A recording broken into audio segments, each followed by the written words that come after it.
man. But look, we just gonna do a little quick segment, man. Just a little quick highlight. Just a little runaround. Cause I really found you out from Josh Preston. You know what I mean? And for everybody who don't know, this is Bennie Amos right here. He plays for Landry Walker, number 5 point guard. This Malik Harrison right here with movie, music, and hoops. And I'm just covering. I cover all local talent. I do all types of things. I'm just trying to get y'all exposure, and that's what I like the platform that Josh got y'all on too. You know what I'm saying? He got the stats. He at the games. His HD. He got y'all talking that talk, man. But I mean, just tell me about the season so far, man, and tell me about your expectations for the season, and if things are going the way they wanted to, or. So far, the season's been going good. Not as planned. We Mm-hmm. have a lot of losses that we didn't expect. We have a lot of wins that we needed.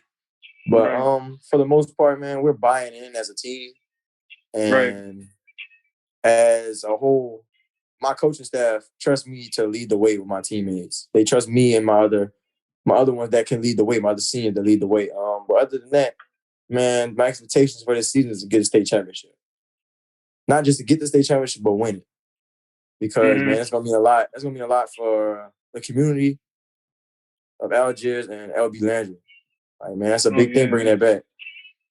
It is, man, a big thing, man. You talked about your coaches. I played a little adult league ball with Coach Rob. I know Rob a shooter.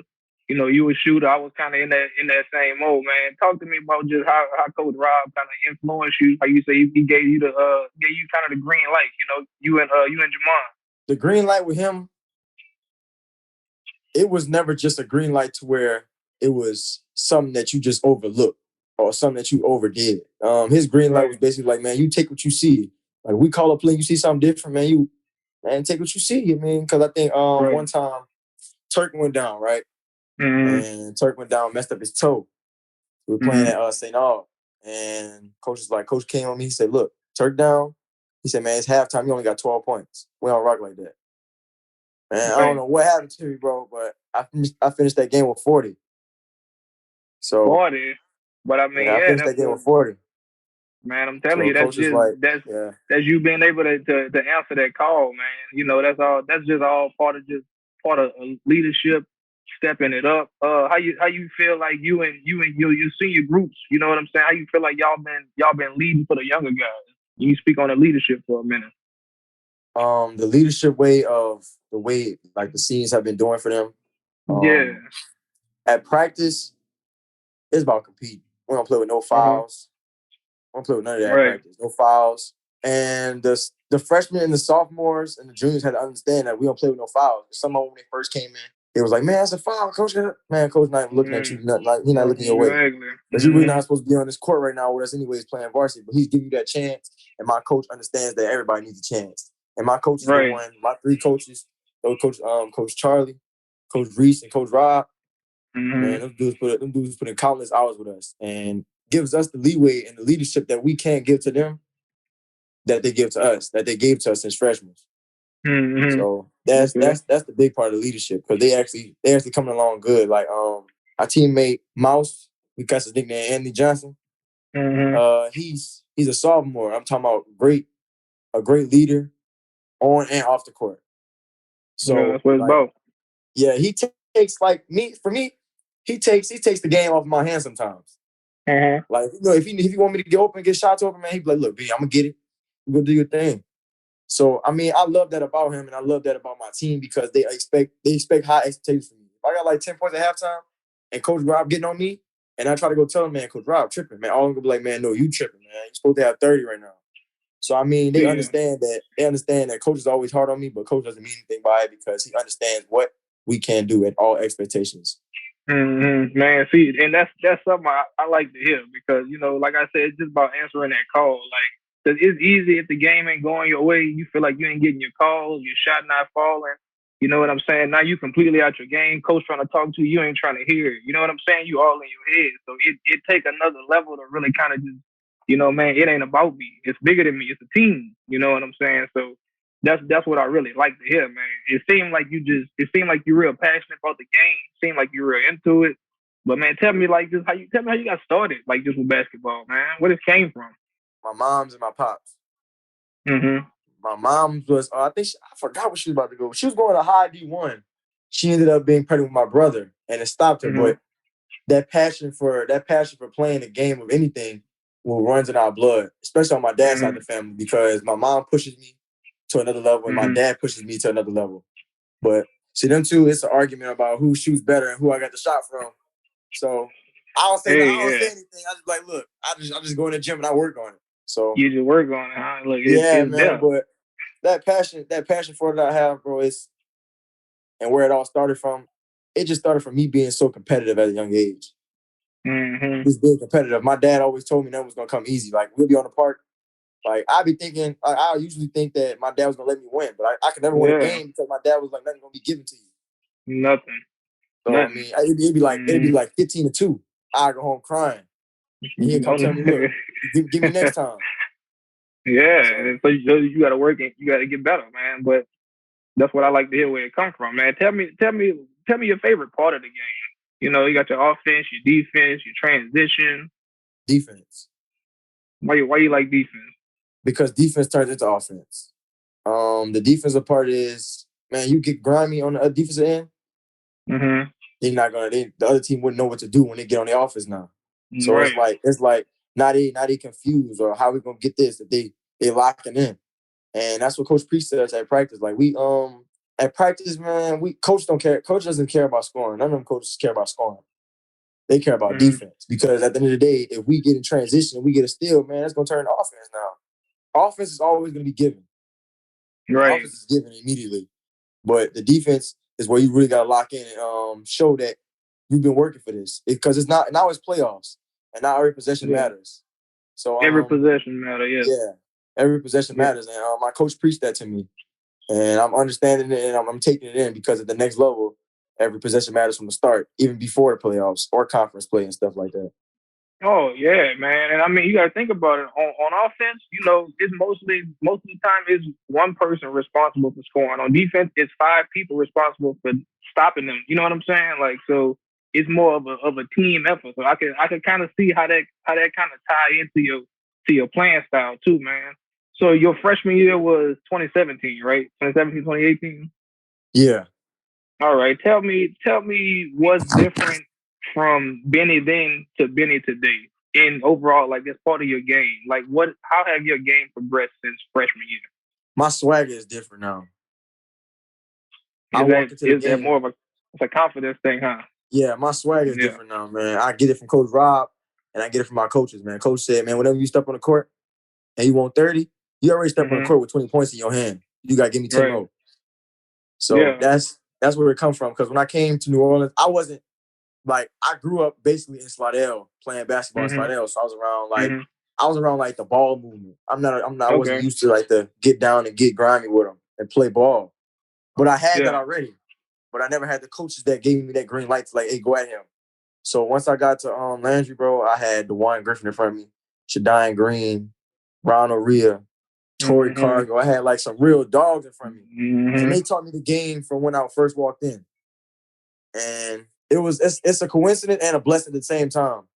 And it's bittersweet because Coach Rob was my first coach as a freshman, and now he's my first head coach as my senior year.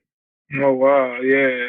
So that's where it's like it's everything transitioned over time, because my coach worked with me like timeless hours. I'm talking about, we had practice for like 12. I'm calling him 8 o'clock in the morning. Let's get in, coach. We get you like that, huh? Yeah. Okay, and okay. So that's gonna kind of easily transition to another question, man. Just watching your game, I see you a shooter out this world, man. You got a touch like crazy. You know what I mean? Just that's why the first thing I kind of mentioned when we were talking was just green light. You know, because I kind of seen that in you. But tell me who really influenced your game as far as, like, you know, like NBA players. Like, who you like to watch? Who you model your game at? Trae Young and Steph. Yeah. Them two right there. Yeah, I like them two right there. Tell me what you like about Trae. I haven't heard Trae Young as a favorite too often. Trae Young is like, he walks on the court with a swagger like, I'm about to give you 40, but are you gonna stop me from getting this 40? Right, and right. When he comes on the court, it's a different type of swag. He ain't gonna tell you nothing. He's not gonna tell you anything. You just gotta stop him. But once he get going, it's gonna be a long night. And that's what I be telling people on the court. Like, if I hit a 3-pointer and it feel good, tell them it's going to be a long night. Oh, yeah, man. Yeah, man, because some of the clips I don't watch from you, man, you real calm. I think it was at the end of the Cox game or something, I'm not sure, but you was yelling in the camera. You was like, this is my city, or something like that. Like, I don't know, man. I really love to see that, bro. But you said playoffs coming up now, so tell me some of the things y'all need to focus on in order to handle y'all business and make sure y'all not on the couch watching the game. Discipline and defense, because it's a time to play and it's a time to lock in. Mm-hmm. And as a senior, I have to push the younger players because my younger players are playing valuable minutes now. Mm-hmm. And right now, okay, as a junior and as a sophomore, stuff like that, after I saw those people lose after my freshman year too, state championship freshman year, we lost by, I think we lost by like 5 or 6. I don't know. It was 1,020,000 in the state championship. I remember. I'll never forget those numbers. 1,020,000. I'm like jumping. We up by 7. I'm like, man, we about to win. Man, I don't know what happened. The doors just changed around. They tied the game, won the overtime. We lost the state championship. But you know what I said? I said, man, I got next year. Sophomore year came. We went back to the same people we lost the state championship to. We had to play them in the Elite 8 to get to the Final Four. Lost to them again. Man, come back next year. I said, man, we got it next year. I got to come back next year. We went to Woodline Seaport. That's about a 5.5-hour drive. Coach Bird was like, man, look, it's a long ride to lose. It's going to be a very long ride back after a loss. Went up there. We up by I think we was up by 17 going into the fourth. And them dudes ended up coming back and beating us by 5. We was a tough team because people thought just because of our seed, we went in there as number 29, I think. Right. Good. So everybody, we played the top 5 teams. So they we're about to beat them.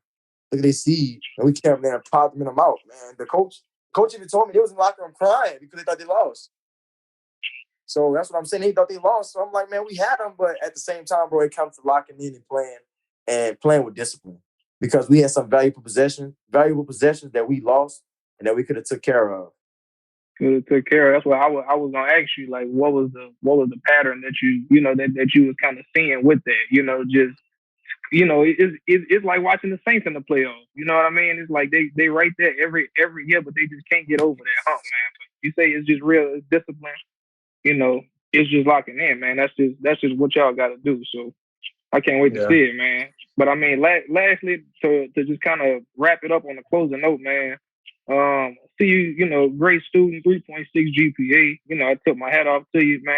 How you feeling about college, or how the recruiting process for you going? It's going as I assumed it would be, because I knew from the beginning it wasn't just going to be okay. You're starting varsity or you're doing good at varsity. You score a couple of games, and now you're gonna get offers. It's not gonna be that easy. But for right now, Southern Michigan showing some interest. Southeastern is showing some interest. Okay.